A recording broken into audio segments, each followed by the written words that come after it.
ആലപ്പുഴ ജിംഖാനയില് നിങ്ങൾക്കപ്പം ഈ ട്രെയിനറായിട്ട് ശരിക്കും ഉണ്ടായിരുന്ന രണ്ടുപേരുടെ പേര് പറഞ്ഞു. വേറൊരു കോച്ച് ഉണ്ടെന്ന് പറഞ്ഞിട്ടല്ലോ ഇതിനകത്ത്. സീനിയർ കോച്ച് ഉണ്ടല്ലോ. ആ സീനിയർ കോച്ച് ഇവിടെ വന്നിട്ടുണ്ടെന്ന് കേട്ടു. അല്ലേ? നേരത്തെ നമ്മുടെ കൂട്ടത്തിലെ പ്രവാസി സ്റ്റാർ ആയിരുന്നു പുള്ളി. ഇപ്പൊ ഇവിടെ വന്നിട്ട് ഇപ്പൊ എല്ലാ സിനിമയിലും ഉണ്ട്. ഇപ്പൊ സിനിമകളിലെല്ലാം ചെയ്യുന്ന ക്യാരക്ടറെല്ലാം അടിപൊളിയായിട്ട് ചെയ്യണമുണ്ട്. മലയാളത്തിന്റെ സ്വന്തം അസീം ജമാലിനെ കൊണ്ട് സ്വാഗതം ചെയ്യട്ടെ. Welcome welcome welcome welcome. എന്തുണ്ട് സുഖാണ്? ഇവിടേക്ക് ഇവരെ കോച്ച് ചെയ്തത് നിങ്ങളാണെന്ന് കേട്ടല്ലോ, സത്യമാണോ? ഞാൻ ചെല്ലുമ്പോ ഇവരൊക്കെ ശരിക്കും ബോക്സിംഗ് ട്രെയിൻ ചെയ്ത് ഇവരെല്ലാം ബോക്സേഴ്സ് ആണ്. അവിടേക്കാണ് അർഹതയുള്ള ഒരു കോച്ചിനെ റഹ്മാൻ അന്വേഷിച്ച് കണ്ടെത്തുന്നത്.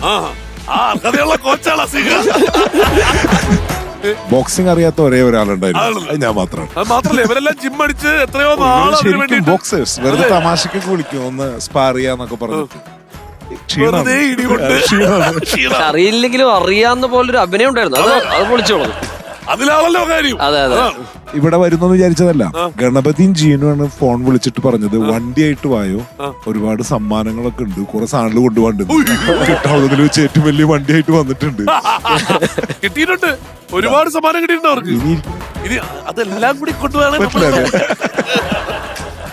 നമ്മളോടൊപ്പം ജോയിൻ ചെയ്യൂ. അവരോടൊപ്പം താങ്ക് യു ഫോർ കമ്മിങ് കേട്ടോ.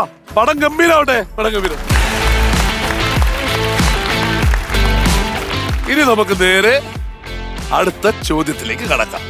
രണ്ടുപേരുടെയും കൈ ബസറിൽ വെച്ചോ. ബസർ. Question number 1.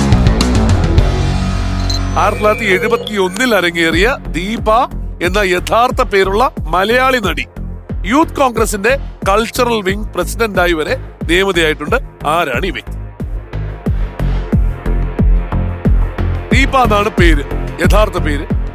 പക്ഷേ യൂത്ത് കോൺഗ്രസിന്റെ കൾച്ചറൽ വിംഗ് പ്രസിഡന്റായി നിയമിതയായിട്ടുണ്ട്. ഇവിടെ ഒരാളുണ്ടല്ലോ ആ പേരില്, ബേബി. ബേബി എന്ന് പറഞ്ഞ ഏത് നടി? ഈ നടിയല്ലേ ഉള്ളു ബേബി. ഒരു രക്ഷയില്ല. കുറച്ച് മുമ്പുള്ള നടിയാണ്.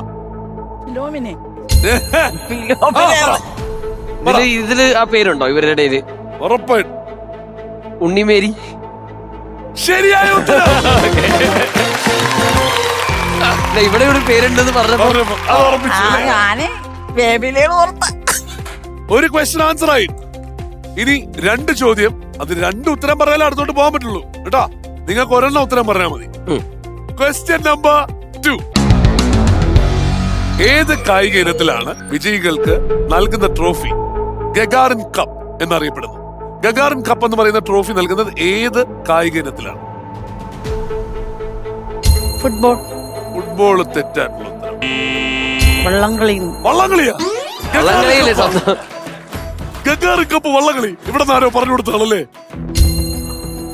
പറ. കബഡിയാണ്.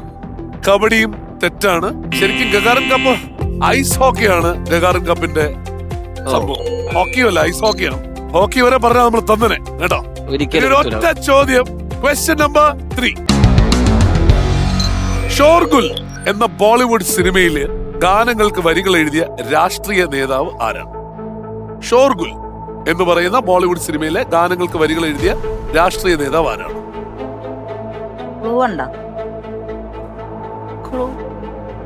ഷോർഗുൽ ഒരു ക്ലൂ. അച്യുതാനന്ദനോ? പാർട്ടി നേതാവാണ്. ഷോർഗുലിലെ ഹിന്ദി പാട്ട് എഴുതിയ പാർട്ടി നേതാവാണെന്ന് ചോദിച്ചപ്പോ അതേന്ന് പറഞ്ഞു. ഞങ്ങക്ക് പാർട്ടി നേതാവിനെല്ലാം അറിയാം. പാർട്ടി നേതാവല്ല, പാട്ട് എഴുതുന്ന നേതാവ്. അയ്യോ സോറി. ഏത് രാഷ്ട്രീയ പാർട്ടിയല്ലേ? അത് പറയൂ. അതായത് രാഷ്ട്രീയ പാർട്ടിയാണെന്ന് പറയാം. അത് പറയാൻ പെട്ടെന്ന് പറഞ്ഞാ പിന്നെ നമുക്ക് കുറച്ചുകൂടി ഫോക്കസ് ചെയ്യാം. ജീവിച്ചിരിക്കുന്ന രാഷ്ട്രീയ നേതാവാണ്. രക്ഷയില്ല, വിടാം അല്ലെ? കുറച്ച് പാടുവാണ് ഈ ചോദ്യം. ശരിക്കും അവസാനിപ്പിക്കാം. ഓഡിയൻസിന് അറിയോ? അറിയില്ല. ഓക്കെ, അവർക്കറിയില്ല, പിന്നെയാണ് നമുക്ക്. ഇപ്പൊ ഉള്ള രാഷ്ട്രീയ നേതാവ് തന്നെയാണ്. കപിൽ സിബലാണ് എഴുതിയത്. കപിൽ സിബലാണ് എഴുതിയിരിക്കുന്നത്.